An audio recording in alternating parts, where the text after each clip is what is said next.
Buenos días, bienvenidas todas a esta segunda clase. Estamos en el curso de aproximación a Jesucristo, que es el intento de dedicar 30 minutos a la semana para actualizar nuestra fe. Y en la primera clase estuvimos hablando de la historicidad de los evangelios, ¿no? Allí veíamos, ¿no?, que Jesucristo es verdadero Dios y verdadero hombre, y que eh, mm, eh, vamos a leer esta frase, ¿no? Tanto amó Dios al mundo que le entregó a su Hijo unigénito para que no perezca ninguno de los que creen en Él, sino que alcancen la vida eterna.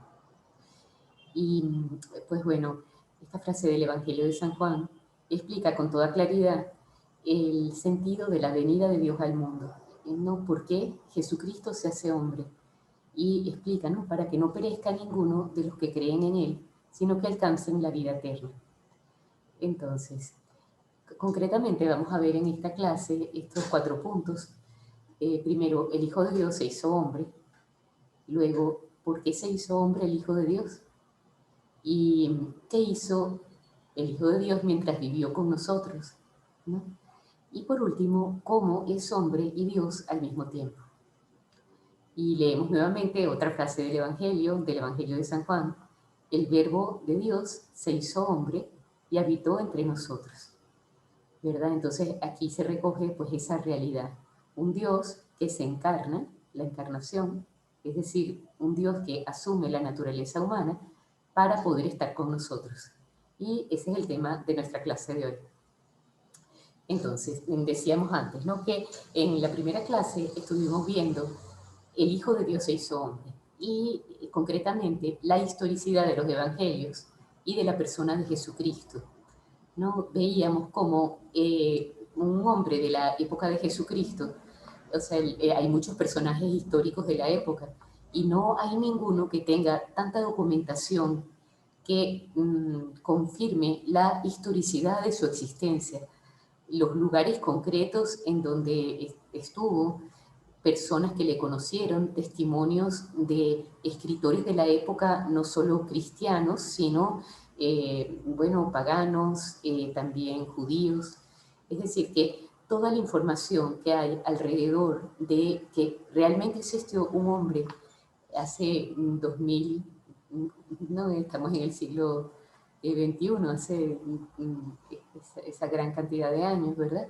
Existió un hombre llamado Jesucristo que vivió en un determinado lugar, que fue conocido, que fue crucificado. Todas estas cosas están perfectamente comprobadas históricamente.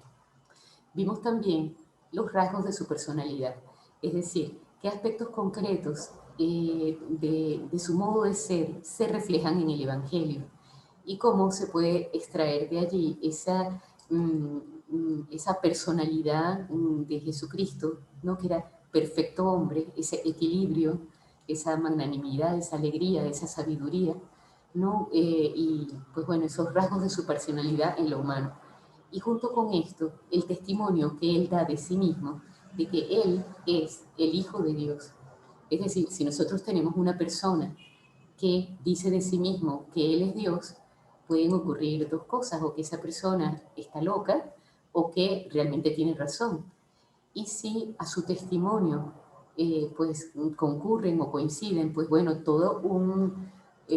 los hechos de su vida y la sabiduría de sus enseñanzas y la manifestación de los milagros que comprueban el poder divino, pues entonces ese testimonio que da él de sí mismo y el máximo testimonio, que es el testimonio de su resurrección, nos llevan de la mano a preguntarnos si realmente pues, es posible que Dios se haya hecho hombre, ¿no? Y entonces este es el tema de la clase de hoy, ¿no? Hasta ahorita hemos estado hablando de los antecedentes.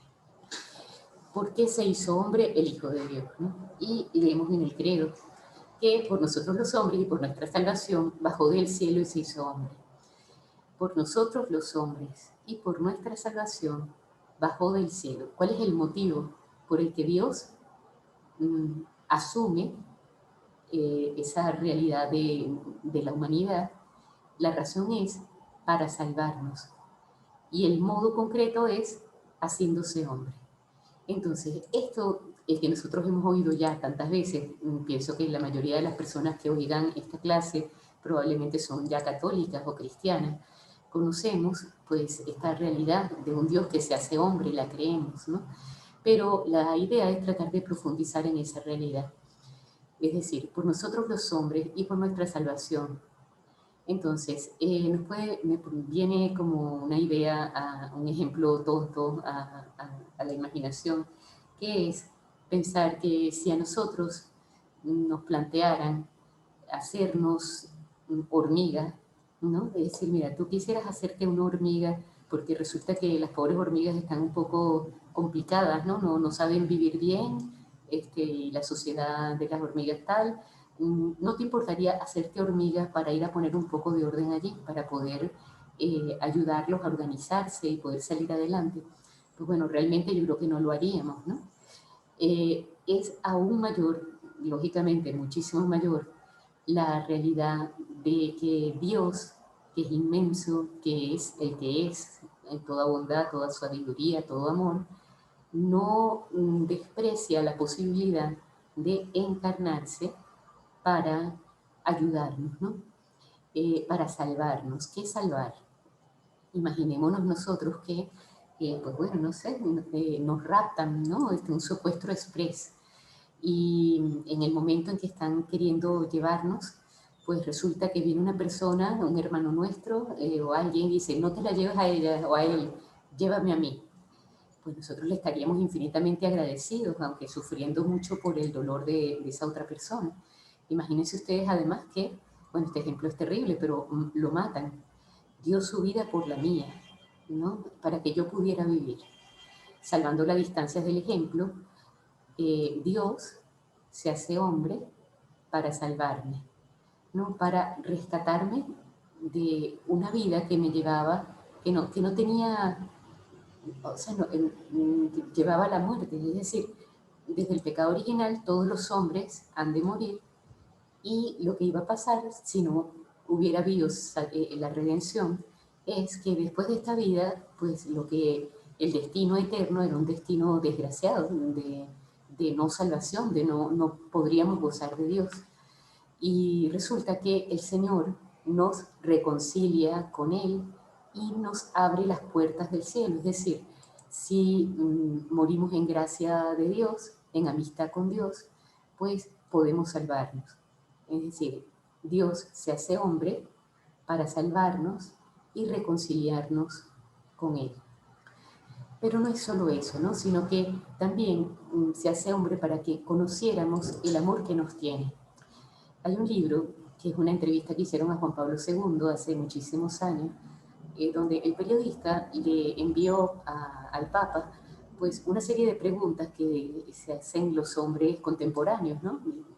Y una de las preguntas era, él las responde por escrito y pues salió a la luz, me parece que fue el primer libro en el pontificado de Juan Pablo II, que si no recuerdo mal es Cruzando el umbral de la esperanza. Entonces, allí le preguntaban, bueno, ¿cómo creer en Dios? Un Dios que no vemos, que no tocamos, que está tan lejos de nuestra vida diaria. ¿Cómo es posible creer en Él? Y el Papa daba una respuesta que es toda la verdad, pero que en aquel momento a mí me sorprendió. Y decía, en el cristianismo, en esta religión que recoge las enseñanzas de este hombre Dios que estuvo entre nosotros, ¿no? Es la religión donde Dios está más cerca del hombre, porque Dios no se queda como distante en su infinito poder y en su inmaterialidad, sino sabiendo que nosotros somos personas que necesitamos ver, necesitamos tocar, necesitamos experimentar, pues entonces se hace hombre para que yo le pueda ver, tocar, experimentar. Claro, en este momento ha pasado mucho tiempo desde que Cristo estuvo en la tierra, pero al mismo tiempo Dios ha querido también quedarse, que será la próxima clase, en la Eucaristía y en la Iglesia, para que nosotros, personas normales y corrientes, tengamos acceso a tener experiencia de su amor por nosotros, ¿no? Entonces, Dios se ha encarnado para salvarnos, reconciliándonos con Dios, y para que conociéramos el amor que nos tiene. ¿no? Que toma una naturaleza humana, que eso es una humillación de descender a nuestro nivel, digamos, y no solo descender, hacerse uno de nosotros, sino sufrir y vivir todo lo que nosotros sufrimos para que podamos tener un camino sepamos cuál es el camino que hay que recorrer para alcanzar la vida eterna. En este punto, ¿verdad? Dice, tengo aquí recogidos algunos textos del Evangelio. En esto se manifestó el amor que Dios nos tiene, en que Dios envió al mundo a su Hijo único, para que vivamos por medio de él. Esto es un texto del Evangelio de San Juan. Otro de San Juan también. Tanto amó Dios al mundo que dio a su Hijo único, para que todo el que crea en él no perezca, sino que tenga vida eterna. Y también San Pablo dice, el Hijo de Dios me amó y se entregó a sí mismo por mí. Todo esto son textos del Evangelio donde se explica esto que venimos hablando, ¿no? Pues también Dios se encarna, Jesucristo está entre nosotros para ser nuestro modelo de santidad. Un poquito más adelante vamos a ver cómo fue la vida de Cristo y cómo en cada uno de los momentos de su vida se hace modelo para nosotros, ¿no? Para que sepamos vivir los momentos de familia, el trabajo, la alegría, el dolor. Vamos a hablar un poquito más de esto más adelante. Y luego también para hacernos partícipes de la naturaleza divina. Y este punto es un regalo demasiado grande que hay que comprender bien. Es decir, Dios se hace hombre no solamente para lavar mi alma y la de cada una de las personas que reciben la gracia, que puedan tener una vida limpia y poder alcanzar después el cielo, sino que además nos hace partícipes de su propia naturaleza. Es decir, el hombre que había sido creado con unas posibilidades naturales de conocer, de amar, ¿verdad? Y que después del pecado esas capacidades se vieron perturbadas y entonces las pasiones no se sujetan a la inteligencia y a la voluntad y terminamos haciendo no lo que queremos, sino lo que no queremos, ¿no? Nuestra naturaleza nos jala para abajo muchas veces y en vez de hacer lo bueno que deseamos, terminamos haciendo lo malo que en el fondo no hubiéramos querido, ¿no? Pues esa naturaleza nuestra que Dios había creado para la verdad y para el bien, pero era una verdad y un bien limitados, como en las dimensiones propias de una persona humana. Con la encarnación, con la redención, Dios nos hace partícipes de su naturaleza divina. Es decir, ya no solamente somos criaturas, sino que somos hijas de Dios, hijas adoptivas de Dios, y por tanto con la capacidad de recibir la fe y por tanto ver el mundo desde la perspectiva de Dios. O sea, la fe es una ampliación de la visión a través de la cual nosotros podemos tener el conocimiento de la realidad desde los ojos de quien la hizo, del Creador, ¿no? Esa es la fe. Y también la capacidad de amar como Dios ama. Es decir, el hombre tiene una capacidad limitada de amar, pero gracias a la caridad es capaz de amar como Dios ama, de perdonar como Dios perdona. Y pues bueno, por eso ahora podemos comprender un poquito mejor, podríamos responder a esta pregunta, ¿por qué se hizo hombre el Hijo de Dios? Estos son los motivos. ¿Qué hizo Jesucristo mientras vivió entre nosotros? Y aquí nos viene la pregunta a la mente, bueno, si yo hubiera sido Dios y vengo a la tierra, ¿a qué me hubiera dedicado? ¿No? Pues quizá hubiera venido pues al mejor de los palacios, me hubiera puesto en contacto con los más sabios e inteligentes, me hubiera dedicado a pasear por los lugares más hermosos de la tierra. Pero bueno, la vida de Cristo no fue así y tiene un sentido. ¿Cuál es el sentido? Vamos a ir recorriendo su vida de una manera rápida, ¿no? En primer lugar, nace pobre, muy pobre, en Belén. No tiene nada. Elige como familia suya a María, a José, pues dos almas privilegiadas, purísimas, y pues bueno, nace en Belén, en una cueva, ¿no? Y allí en Belén manifiesta una enorme humildad, porque, o sea, no solo se hace hombre, sino que viene, pues eso, en las condiciones de pobreza extraordinarias, ¿no? Luego viene la Epifanía, que es pues la llegada de los Reyes Magos, en donde nos manifiesta que la salvación que él ha venido a traer no es solo para el pueblo judío, ¿verdad? Sino que es para todos los hombres de todos los tiempos. ¿Por qué decimos eso? Porque los Reyes Magos no eran, no eran del pueblo elegido, eran personas que venían de Persia, grandes sabios de su época, eso sí, pero se abre la redención, se abre la salvación. Dios viene a llamarnos a todos, a sanos, enfermos, pobres, ricos, pueblo elegido y paganos, ¿no? La salvación es para todos los hombres. Luego viene el momento de su visita al Templo de Jerusalén, cuando ya tenía 12 años, y resulta que se pierde, se queda allí. No, María y José pensaban que estaba perdido, pero él se quedó por voluntad propia. Y se ve como con toda claridad que su prioridad es la misión encomendada por su padre. Es decir, él arde en deseos, siendo muy joven, de poder comenzar su misión de manifestar a los hombres el amor de su Padre, ¿no?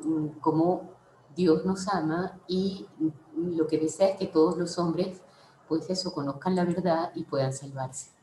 Y ya en este momento se ve con toda claridad también la sabiduría que tenía, pues estaban todos esos sabios alrededor suyo como conversando con él, siendo él un muchacho muy joven, ¿no?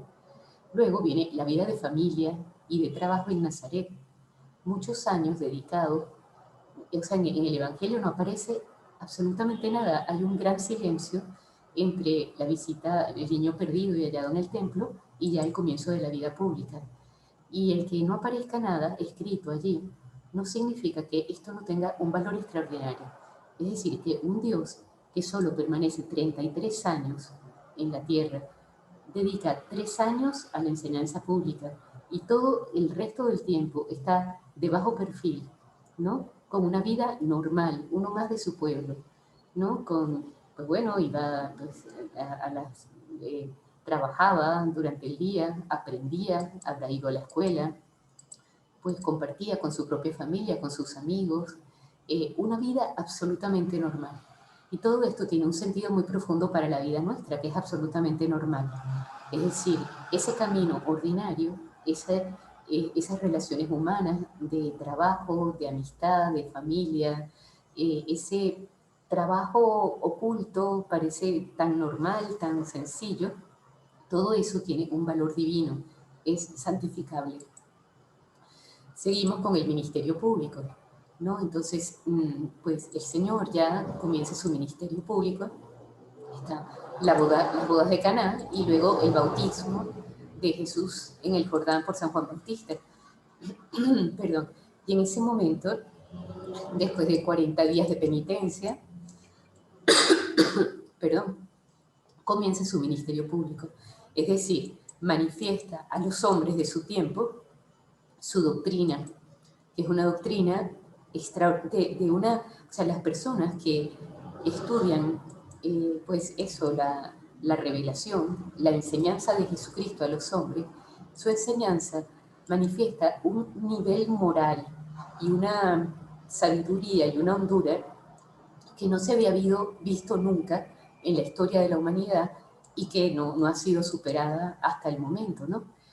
Claro, poder, digamos, demostrar esto no es no se trata ahorita de ponernos en eso, pero sí es muy bonito revisar en el Evangelio las parábolas, porque a través de ejemplos muy cercanos a las personas transmitía una luz especial para comprender lo que es la vida, ¿no?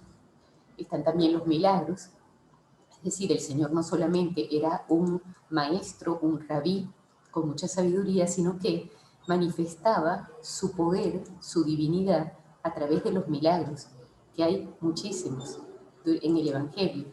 La multiplicación de los panes y de los peces en más de una ocasión, camina sobre las aguas y de eso hubo testigos, curaciones muchísimos relatos de curaciones, resurrecciones. Pues bueno, los milagros del Señor manifiestan que no solo era una persona sabia y buena, sino que era Dios, ¿no? Y también durante su ministerio público funda su iglesia. Es decir, como él sabía que no iba a permanecer sino 33 años aquí en la tierra, pues, y que la misión encomendada se debía continuar a través de los siglos, pues entonces funda la iglesia, elige, forma y envía a sus discípulos. Por último viene ya la parte de su pasión, muerte y resurrección, donde Jesús da su vida a cambio de la nuestra, ¿no? Y como Él era Dios y hombre, Dios perdona el pecado de toda la humanidad, todos los pecados de todos los hombres, de todos los tiempos, hasta los más horribles, ¿no? Nos consigue el perdón, ¿no? Y nos da la posibilidad de ir al cielo. En definitiva, es como que la redención, la muerte y resurrección de Cristo es la manifestación del triunfo del bien sobre el mal, ¿no? Ya Dios nos ha ganado la posibilidad de alcanzar el cielo para siempre. Ahora, eso hay que explicarlo un poquito más, porque no es que, bueno, ya nos vamos para el cielo y listo, sino que cada una de las personas deben actuar según los mandamientos de Cristo y recibir la gracia en los sacramentos para que sus pecados sean borrados y para poder alcanzar la salvación eterna. Bueno, ya terminando, esta es la última lámina. ¿Cómo es hombre y Dios al mismo tiempo? Es una cosa que no es fácil de entender, ¿no? Nosotros podemos, o sea, en el Evangelio no se dice como así claramente Jesucristo, como lo dice el credo, perfecto Dios, perfecto hombre, sino que es como una narración de los hechos de la vida de Cristo. En los primeros años del cristianismo, los padres de la Iglesia, tomando la filosofía griega, precisan un poco más lo que significó, o sea, en qué consistía que Dios era hombre, cómo era eso, ¿no? Cómo Jesucristo podía ser Dios y hombre al mismo tiempo. Y ese es el misterio de la encarnación. El Verbo se hizo verdadero hombre sin dejar de ser verdadero Dios. Entonces, cuando nosotros pensamos, por ejemplo, en la palabra humanidad, la humanidad es aquello que tienen en común todos los hombres, pero no existe una humanidad concreta. Uno nunca ha visto en la calle humanidad, sino que humanidad es que yo, viendo lo que tienen en común todos los hombres, comprendo un concepto que es el concepto de humanidad. Al mismo tiempo, yo puedo ver que esa humanidad se individualiza, digamos, en cada persona. Mi persona, tu persona, la otra, cada una es distinta absolutamente. Aunque sean dos hermanas, hermanos gemelos, morochos, idénticos, ¿no? Solamente el hecho de que sean dos materialidades distintas, la del uno y la del otro, ya hace que sean distintos, y casi siempre uno ve que uno los caracteres y todo es completamente diferente, ¿no? Pero entonces, de allí podemos extraer los conceptos de naturaleza, que vendría a ser lo que es común a todos, y persona, que es lo individual, lo propio de cada uno. Entonces, en el estudio, que habría que dedicar más tiempo a explicar esto, pero para tener como una cierta idea de cómo se da ese Jesucristo, verdadero Dios, verdadero hombre, se puede decir, ¿no?, que Jesucristo, la persona, o sea, la persona, segunda persona de la Santísima Trinidad, la persona divina, la individualidad de la segunda persona, ¿verdad? Asume, además de su propia naturaleza, que ya la tiene, la naturaleza humana. Es decir, Dios, la naturaleza divina en la segunda persona, asume la naturaleza humana cuando se encarna, por obra del Espíritu Santo, en María la Virgen. Entonces, el Hijo de Dios es Hijo de Dios por naturaleza, no por adopción. Bueno, esto habría que explicarlo un poquito más, pero vamos a seguir adelante. Jesucristo, teniendo la naturaleza humana, tiene todo lo que tiene un hombre: alma, cuerpo, sentimientos, todo. Y pues vive como hombre, ¿no? Eso pues, en la última frase que aparece aquí, el Hijo de Dios trabaja con manos de hombre. Fíjate, estamos hablando del Hijo de Dios, no de un hombre cualquiera, sino Dios, digamos, Dios trabaja con manos de hombre, piensa con inteligencia de hombre, obra con voluntad de hombre, ama con corazón de hombre. Es decir, que cuando nos acercamos a Jesucristo, no solamente estamos viendo un hombre extraordinario, ¿no?, sino que estamos viendo la misericordia de Dios, la alegría de Dios, el trabajo de Dios, ¿no? O sea que mirar a Cristo, ¿no?, es mirar a Dios. La misericordia, el perdón, la sabiduría de Dios se refleja en un hombre Cristo.